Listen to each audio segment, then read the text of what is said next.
Hoje eu quero trazer uma palavra, uma reflexão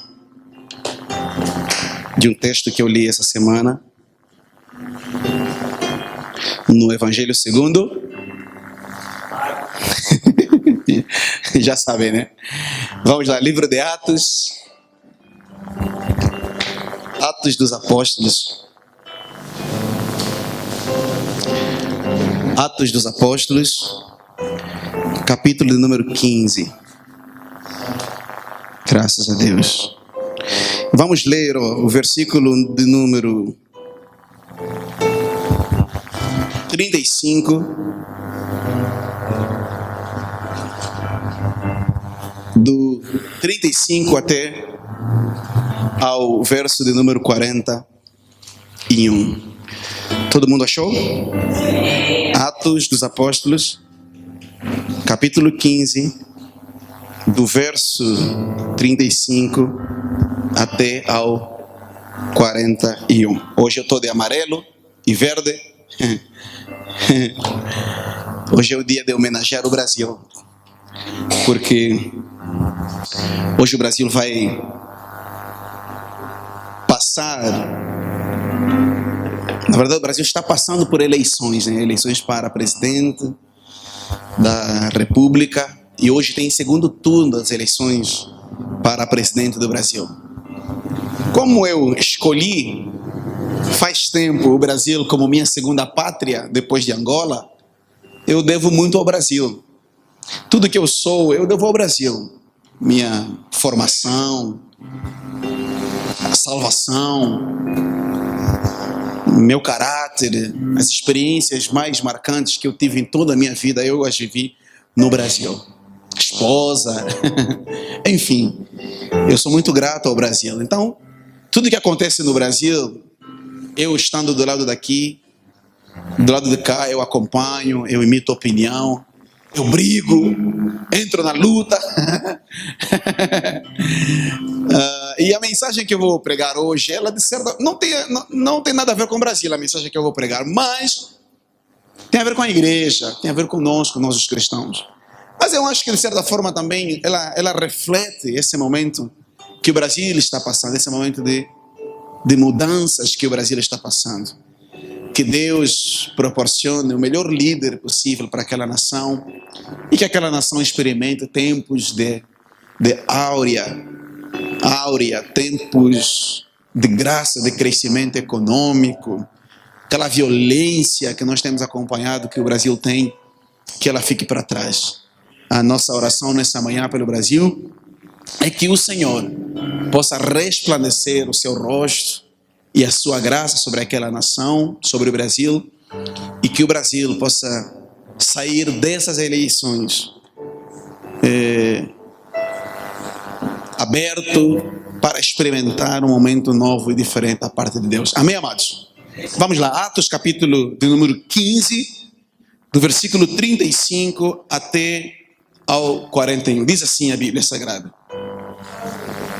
Do 36. Alguns dias depois, disse Paulo a Bernabé: tornemos a visitar os nossos irmãos por todas as cidades em que já anunciamos a palavra do Senhor, para ver como estão. E Barnabé aconselhava que o tomassem consigo a João Marcos, ou João, chamado Marcos. Mas a Paulo, verso 38, parecia razoável que não tomassem consigo aquele que desde a Panfilia se tinha apartado deles e não os acompanhou naquela obra. Verso 39. E tal contenda houve entre eles, que se apartaram um do outro. Barnabé, levando consigo a Marcos, navegou para Chipre. E Paulo, tendo escolhido a Silas, partiu, encomendado pelos irmãos à graça de Deus, e passou pela Síria e Cilícia, confirmando as igrejas. Amém, amados? Muito bom. Feche teus olhos, vamos orar. Senhor, em nome de Jesus, graças nós te damos nessa manhã, porque o Senhor é bom, o Senhor é maravilhoso. Ensina-nos a tua palavra, Senhor. Tu és a fonte das águas vivas. Se tem alguém com quem nós precisamos aprender, devemos aprender todos os dias, esse alguém é o Senhor. Guarda-nos, ó Deus, a nossa entrada e a nossa saída. Nós oramos em nome de Jesus, diga amém. Amém. Graças a Deus. Pode se assentar, querido. Pode tomar o teu assento. Hoje eu quero falar de como é que nós devemos viver com opiniões contrárias, com contradições. Como é que eu devo viver olhando para o outro e compreender que essa ideia de outro, na verdade, ela não existe. Eu já falei isso aqui algumas vezes na igreja. O outro não existe. O outro é uma construção da modernidade. Esse conceito de indivíduo, ou a ideia de indivíduo, individualismo, isso é coisa de há 200, 300 anos atrás. Porque o que existe nas Escrituras Sagradas, o que existe diante de Deus é o nós. Para Deus, quando Ele olha dos céus cá para a terra, para o mundo, Deus não vê se o seu coração é verde e amarelo. Deus não vê se você é branco, se você é negro, se você é brasileiro, americano, japonês, angolano, francês ou não. Deus não vê essas coisas. Amém, amados irmãos? Deus não vê isso, mas o mundo em que nós vivemos, infelizmente, nos separou. A história nos separou. Hoje nós estamos divididos em continentes. Dentro dos continentes tem os países. Dentro de cada país tem as suas idiosincrasias, a cultura, a história, a identidade. Dentro de cada nação, línguas, cada nosso país, nós temos 8 línguas, 8 dialetos oficiais. Não é verdade, irmãos? Porque para além dos dialetos oficiais, temos mais um monte que são considerados extraoficiais. Então, na verdade, irmãos, se nós não tomarmos o devido cuidado, cada vez mais a tendência é de nós vivermos uma vida afastada uns dos outros. Não é verdade, irmãos? Cá no nosso país, por exemplo, na época da guerra, você sabe, você conhece a história. Durante muito tempo, nós fomos divididos. Existiam os do norte e os do sul. Os do lado de lá e os do lado daqui. Não é verdade, irmãos? Verdade ou não? Verdade ou não, irmãos? É verdade. Não é? Quando veio a paz, ainda tornou-se difícil nós nos aproximarmos. Até hoje ainda a sociedade angolana, ela vive os reflexos, os resquícios desses afastamentos, infelizmente, que a guerra provocou entre nós. Diferenças políticas, diferenças religiosas, não é verdade, irmãos? Quantas igrejas existem em Angola? Quantos pontos de vista sobre uma mesma realidade existem? Às vezes, 2 pessoas estão a ver a mesma coisa. Só que um está a ver assim, o outro está a ver a mesma coisa assim. Não há convergência de ideias e de opiniões, e a tendência natural é, infelizmente, impor a sua ideia, seu ponto de vista. Não é verdade, irmãos? Impor a sua visão de mundo, a sua cosmovisão sobre o outro. E muitas vezes há uma tendência de haver um domínio político, cultural, religioso sobre o outro. Não é verdade, irmãos? Não é a realidade que nós vivemos no mundo? É ou não é? É verdade. Então, infelizmente, parece que o mundo nos torna pessoas afastadas cada vez mais uns dos outros.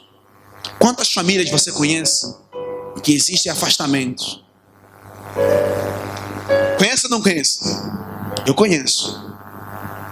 Porque um falou assim, já não falo mais com você. Porque um pensou assim, já não falou mais. Às vezes uma palavra, pronto, é suficiente para fazer com que um vá para o lado de lá, o outro vá para o lado de acolá, e assim por diante. Eu tive um julgamento uma vez, participei de um julgamento uma vez, cá mesmo, uma família cá no Sumbe. Uma família humilde. Um dos integrantes dessa família era enfermeiro, estudava, um camarada muito esforçado, estudava, sacrificava-se. E depois foi para fora da província, foi fazer faculdade de medicina e tornou-se médico. Os familiares que ficaram aqui, olha como é que nós africanos somos, hein? Os familiares que ficaram aqui, começou a acontecer morte.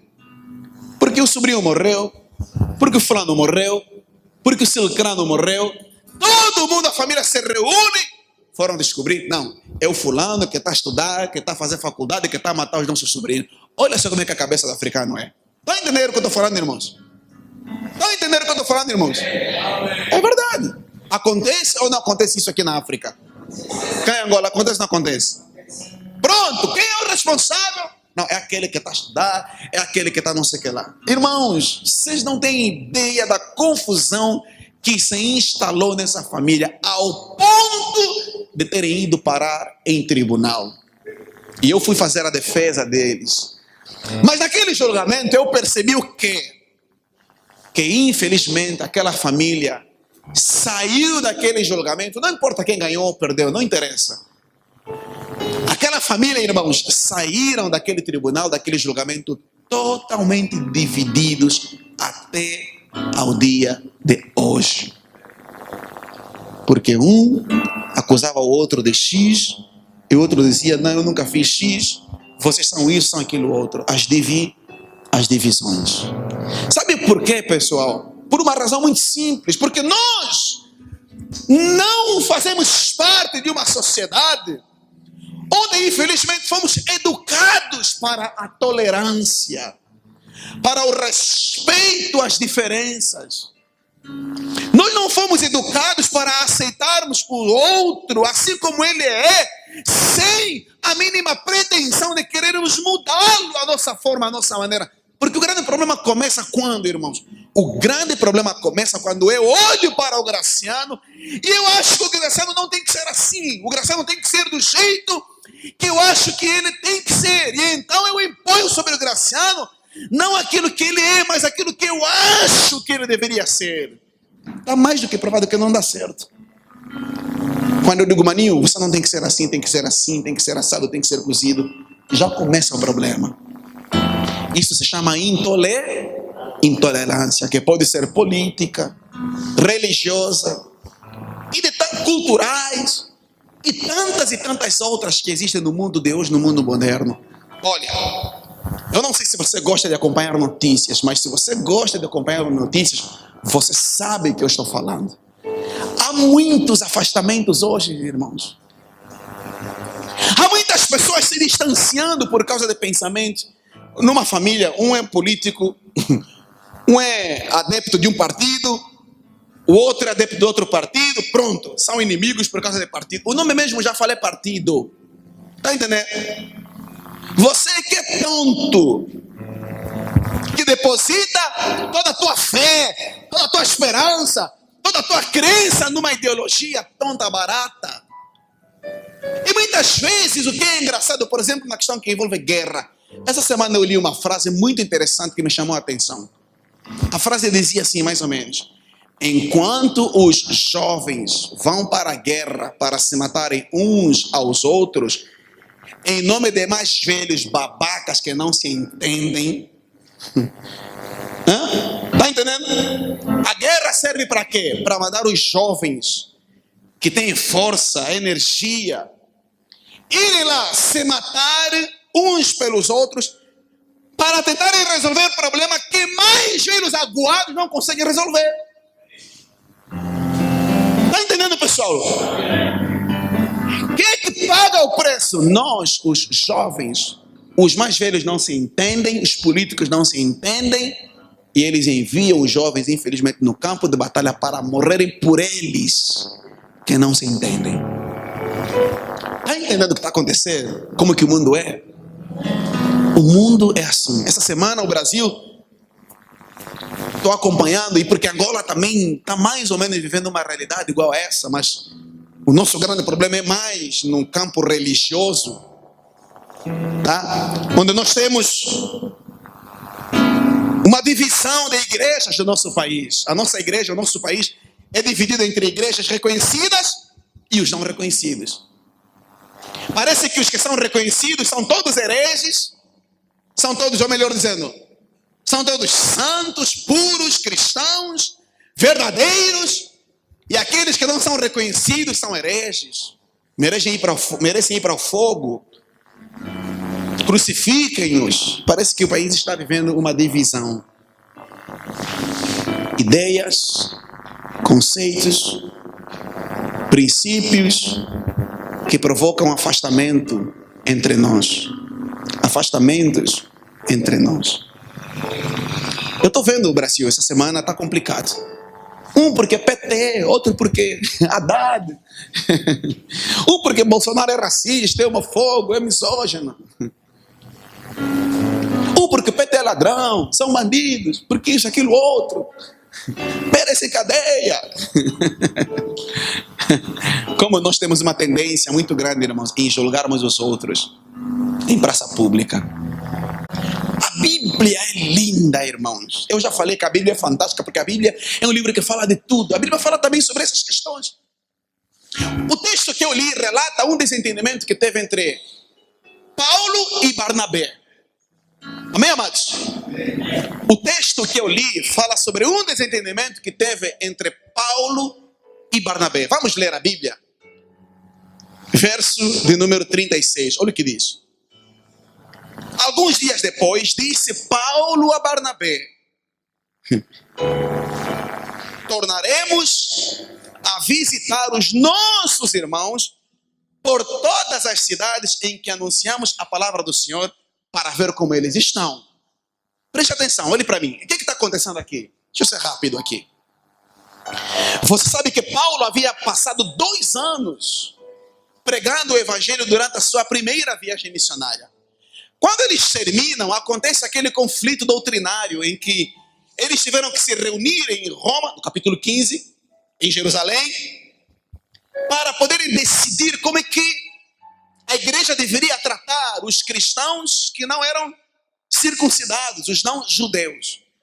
E eles então acertam, decidem que todo cristão que não era judeu não precisava se circuncidar para de facto ser salvo. Em síntese, é essa a conclusão que eles chegam.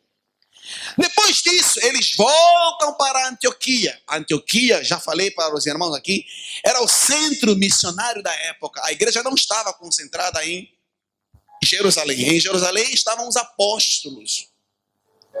Amém, amados? Em Roma, perdão, estavam os apóstolos. Jerusalém, Roma, os apóstolos. Jerusalém. Em Roma, ou em Jerusalém, o que seja. Aí o que acontece, irmãos? Quando termina esse conflito, eles voltam para Antioquia. Ficam ali um dia em Antioquia. De repente, Paulo e Barnabé, presta atenção, olhe para mim, por favor. Presta atenção, olhe para cá. Amém? Eu já vou terminar. Eu sei que está sol, está calor, eu já vou terminar, mas só um pouquinho de paciência. E presta atenção para você aprender. De repente, irmãos, Paulo e Barnabé, que está no versículo 36, eles decidem fazer uma outra viagem missionária. Eles decidem fazer a segunda viagem missionária. O objetivo era muito claro, era confirmar, era obter resposta de como é que aqueles irmãos que eles haviam ganhado para Cristo, a quando da primeira viagem missionária, de como é que eles estavam a viver. Se de fato eles estavam firmes na fé ou não, se haviam se desviado ou não. Então, o objetivo era muito claro, era esse. O versículo de número 37 diz que Barnabé aconselhava para que eles, durante a segunda viagem missionária, levassem consigo a João Marcos. João Marcos tinha um grau de parentesco com Barnabé. João Marcos era sobrinho de Barnabé. Então, João Marcos diz para Paulo que eles deveriam levar consigo, na equipa missionária, esse jovem chamado João Marcos. Paulo fica revoltado com essa decisão de Barnabé. Paulo diz assim: não, mas nem pensar que esse cara vai conosco. Esse camarada não vai conosco, não. Mas não vai por quê, Paulo? Qual é o problema de nós levarmos João Marcos conosco? Aí o que acontece, irmãos? Paulo nega-se a levar consigo João Marcos. Veja comigo o que diz o versículo de número 38. Acompanhe comigo a leitura. Quem está acompanhando? Verso 38 diz assim: mas a Paulo parecia razoável que não tomassem consigo aquele que desde a Panfilia se tinha apartado deles e não os acompanhou naquela obra. Qual era o problema? João Marcos, durante a primeira viagem missionária, eles andaram por vários lugares, várias cidades, chegaram numa cidade chamada Panfilia. João Marcos, eu não sei se ele sentiu medo, eu não sei se João Marcos sentiu pressão, eu não sei se João Marcos sentiu saudade de casa, porque tem gente assim, né, irmãos? Sai, os pais pagam tudo para estudar fora do país. Chega fora do país, ele fica com medo, fica com saudade da comida da mamãe, do funginho da mamãe, fica o tempo todo lá a chorar, deprimido, ele quer voltar para casa. Oh, mãe, eu não quero mais ficar aqui, quero voltar para casa. Tem gente assim, não tem? Tem ou não tem? Tem hora mesmo que o fungo da mãe dá saudade, não é verdade, irmãos? Eu me lembro quando eu estava no Brasil estudando, tinha dias que eu chorava, principalmente no meu primeiro ano de Brasil. No meu primeiro ano de Brasil, irmãos, dava saudade. Tinha dias que eu falava que eu ia embora, quero abandonar isso, quero ir embora. Acho que João Marcos sentiu saudade de casa nesse sentido. E ele então, o que ele fez? Abandonou a equipe missionária de Paulo. Ele voltou para casa. Paulo e Barnabé e os outros seguiram a viagem. Agora, na segunda viagem, Barnabé quer levar outra vez João Marcos. Paulo disse assim: não é razoável que nós o levemos, para que não aconteça o que aconteceu quando nós estávamos na Panfilia, que esse camarada nos deixou. Em outras palavras, Paulo foi duro. Está entendendo o que eu estou falando, irmãos? Paulo foi duro. Paulo diz assim: nada disso. Se eu levar esse camarada outra vez, sabe o que vai acontecer? Vai acontecer a mesma coisa que aconteceu na primeira vez. Na minha equipa missionária não vai gente covarde, não vai gente medrosa. Na minha equipa não entra gente que não pensa do jeito que eu acho que tem que pensar. Na minha equipa só entra aquele que passar pelo meu prumo. Eu é que decido quem vai e quem não vai. Pronto. Isso foi suficiente para deflagrar uma contenda entre Paulo e Barnabé. Pessoal, eu não estou falando de um Nelsonzinho e um Manilzinho. Estou falando de Paulo e Barnabé. Eu estou falando de ícones da igreja cristã. Paulo é o apóstolo dos gentios. Agora eu te pergunto uma coisa. Se para Paulo e Barnabé houve uma contenda igual a essa, imagina nós dos nossos dias que estamos cá em Angola. Aí eu vejo muita gente questionando a igreja angolana, dizendo assim: por que tantas igrejas? Todo mundo vai ter que voltar para a igreja mãe. Igreja mãe é o quê? Igreja católica. Onde é que esses camaradas tiraram isso? Não, irmãos. No meu artigo que eu escrevi essa semana, eu falo justamente sobre essas coisas. Olha, Angola tem, segundo os dados, olha que eu não acredito que de facto nós devamos ter tanta igreja assim. Mas os dados dizem que é provável que nós em Angola tenhamos cerca de 1.200 igrejas que não são reconhecidas. Aí eu te pergunto uma coisa. Se você juntar as 1.200 igrejas não reconhecidas com as 81 igrejas que são reconhecidas, quantas igrejas nós teremos em Angola? 1.281 igrejas. Ora, os dados indicam que até 2022 é daqui a quantos anos? Quantos anos? 4 anos. Daqui a 4 anos, nós teremos uma população que rondará aos 33 mil habitantes. Vocês estão entendendo, irmãos? 33 milhões de habitantes. Dados fresquinhos, novos, divulgados ontem, antes de ontem. Dados fresquinhos. A taxa de fertilidade por cada mulher no nosso país ronda aos 8 filhos. Quer dizer que, em média, cada angolana tem cerca de 8 filhos. Então, nós somos um país grande. Angola não é bom em popular. Angola não é bom em povoar a terra e encher a terra.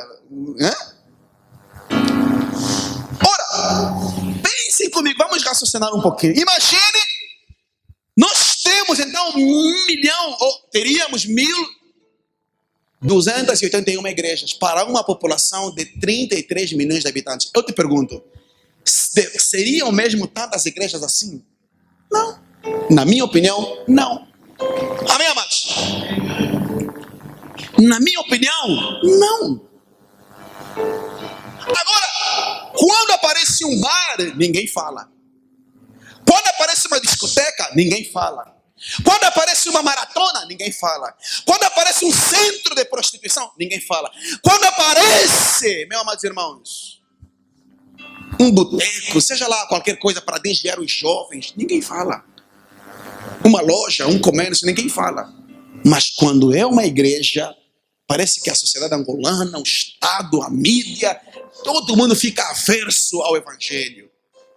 Sabe qual é o problema, irmão? No fundo, é que nós somos uma sociedade intolerante, misógina, gente que não foi educada a respeitar a fé, gente que não entende que o que nós fazemos como igreja nada mais menos do que nós colocarmos em evidência aquilo que a Constituição da República diz, aquilo que a Bíblia Sagrada diz, no sentido de que nós somos uma força em movimento e que nós como igreja temos mesmo que sair e pregar o Evangelho. Olha, eu não tenho problema nenhum com o nome da igreja, com placa, não tenho mesmo, irmãos. Para ser sincero, para mim, quanto mais igreja, melhor. Eu sou cristão, horas. Amém, amados? Quanto mais igreja, quanto mais pessoas se levantarem, falarem do amor de Jesus, pregarem a fé viva, a graça de Deus, para mim melhor. Aliás, irmãos, o centro do Império Romano, a capital do Império, diante de César, Paulo comparece. Amém, amados irmãos? Não tenha medo das divisões. Não tenha medo, não. Se algum dia alguém quiser se dividir, irmãos, só tem uma coisa: que tudo seja feito de acordo com a direção de Deus. Nessa história aqui, quem de facto teve razão não é o que interessa. Alguém poderia falar assim: Barnabé não teve razão porque Barnabé se perde na história, a história dele acaba aqui. Mas não é isso que interessa. Sabe o que interessa, irmãos? É que nós temos que ter a capacidade de termos um coração aberto e a entender que nós não somos o dono da verdade. Amém, amados? Você não é o dono da verdade. Eu não sou o dono da verdade. Eu posso errar. Eu prego aqui muita coisa, todo domingo prego, toda terça prego. Eu posso falar alguma coisa aqui que é errada. A Bíblia fala que se alguém não tropeça em palavras, esse alguém é perfeito. E eu sei que eu não sou perfeito em palavras. Amém, amados irmãos? Você não é perfeito em palavras, você pode errar. Nós podemos errar. Mas tem que existir no nosso coração humildade. O orgulho, irmãos, só provoca a destruição. O orgulho, a presunção, só destrói. Sabe o que acontece, irmãos? Vamos ficar em pé, por favor, para a gente encerrar. Olha o que acontece aqui, irmãos. Se você abrir a Bíblia em 2 Timóteo capítulo 4, verso 41, 2 Timóteo capítulo 4, verso 11, perdão. Segunda carta do apóstolo Paulo a Timóteo, versículo de número 11. Aliás, foi devido a este afastamento que o apóstolo Paulo chegou até Derbe e Listra. E ali nessas igrejas ele encontrou este jovem, um jovem talentoso, cheio da graça de Deus, chamado Timóteo. E a partir desse momento, Paulo leva consigo Timóteo também para integrar a equipe pastoral, a equipe missionária do apóstolo Paulo. Agora, nessa segunda carta aqui, que Paulo escreve a Timóteo, um pastor, um jovem, um ministro do Evangelho, Paulo está preso em Roma. Essa carta aqui, o apóstolo Paulo escreveu durante a prisão dele em Roma. Paulo está sozinho, abandonado, sem ninguém para o ajudar, para o consolar, para o confortar. Sabe o que é interessante, irmãos? Você percebe que no Evangelho há sempre espaço para reconciliação, há sempre espaço para perdão, há sempre passos para nós voltarmos atrás, porque nós erramos, somos seres humanos, só Deus é perfeito. Amém, amados irmãos? Versículo 11, olha o que diz o apóstolo Paulo. Ele está preso, hein? Começa no versículo 9. Ele está escrevendo para Timóteo. Verso 9, ele diz assim: olha, procura vir ter comigo depressa. Ele sabe que vai morrer. Paulo sabe que vai ser decapitado logo em seguida, logo. Mas ele não queria ser decapitado sem antes tomar contato com seu filho na fé, Timóteo. E ele diz assim: Timóteo, venha ter comigo depressa, porque Demas me desamparou. Ele está falando do pessoal que andava com ele. Demas me desamparou, amando o presente século, e foi para Tessalônica. Crescente, outro membro da equipa dele, para a Galácia. Tito foi para a Dalmácia. Só Lucas está comigo. Toma Marcos. Quem é esse Marcos, irmãos? Que ele está falando? João Marcos. O homem que ele havia rejeitado. O homem que ele havia abandonado. O homem que Paulo pensou que não valia mais nada, que não servia para ajudá-lo na segunda viagem missionária. É para esse mesmo homem, João Marcos, que o apóstolo Paulo agora na cadeia escreve. Ele diz assim: toma João Marcos, traz-o contigo. Paulo sentiu saudade de João Marcos, lembrou-se do testemunho desse jovem, porque me é muito útil para o ministério. Ah, meu Deus amado, como a palavra de Deus é linda e espetacular. Não deixe ninguém nos afastar, irmãos. Não deixe político, igreja, partido político, não deixe a política de Estado, não deixe nada te afastar do amor de Jesus. Ei, não deixe ninguém colocar na sua cabeça que você é mais importante que A, B, C ou D, e que E, F, G, H não vale absolutamente nada. Não deixa isso, irmãos. Nós somos cristãos.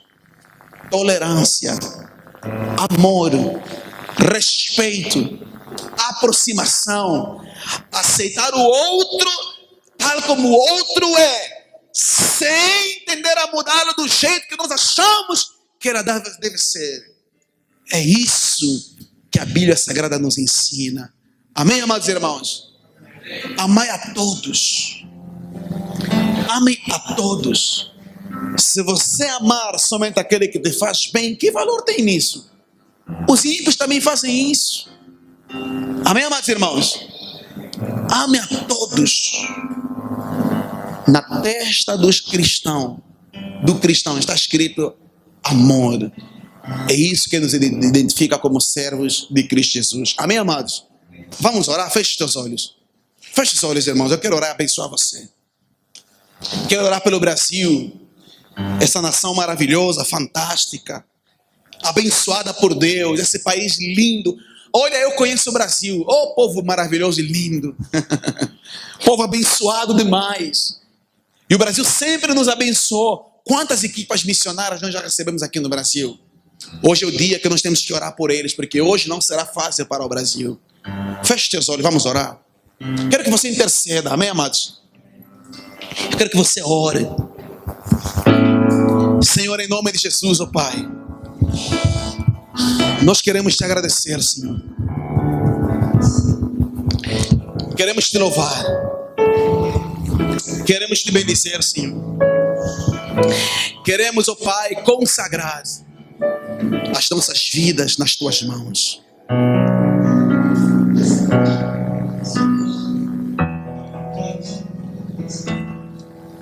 Queremos, ó Deus, colocar o nosso coração na tua presença, Senhor. A tua palavra diz que o mundo conhecerá que nós somos teus se nós nos amarmos uns aos outros. O Senhor orou em João capítulo 17, na oração do Pai Nosso, para que nós fôssemos um só em Cristo Jesus, assim como o Senhor e o Pai são. Deus, em nome de Jesus, afasta de nós todo o mal, todo afastamento. Não deixa que a igreja angolana perca a visão, o chamado. Não deixa que a igreja angolana, Senhor, ela seja influenciada por uma política idiosincrática do Estado, que provoca afastamento, que provoca sionismo entre nós. Não deixa, Senhor. Todo afastamento seja quebrado nesta manhã. Toda ideologia caia por terra nessa manhã, para o louvor da tua glória. Senhor, em nome de Jesus, dá-nos vitória, Senhor. Dá-nos vitória sobre o diabo. Dá-nos vitória, Pai amado, sobre o orgulho que muitas vezes sopesa em nosso coração.